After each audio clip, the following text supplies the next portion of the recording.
Alam mo, ikaw yung gitera ka eh. Kaibigan ka ba talaga?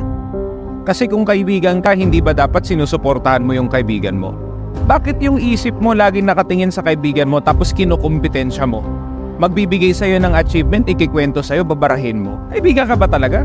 Because the way I see it, alam mo, sa totoo, hindi ka kaibigan, kaaway ka eh. Kaaway ka. O bakit ano pa ngayon ang ginagawa mo sa circle ng kaibigan mo eh? Itong kaaway ka talaga. Hindi ka man lang maging masaya para sa achievement ng kaibigan mo. Alam mo ang dapat mong gawin? Kapag may umaangat sa circle mo, instead of antagonizing your friend, stabbing your friend in the back, kinikwento mo sa ibang tao, pag nagtatagumpay, chinichismis mo eh, hindi naman talaga ganito kasi yan eh. Kesa ganyan ang gawin mo, mag-focus ka sa sarili mong success. Trabahuin mo yung negosyo mo. Kasi hindi naman porket umaangat ang kaibigan mo, eh, ibig sabihin stagnant ka na lang. Hindi, pero kung talagang ganyan ka, stagnant ka habang buhay, wala tayong magawa.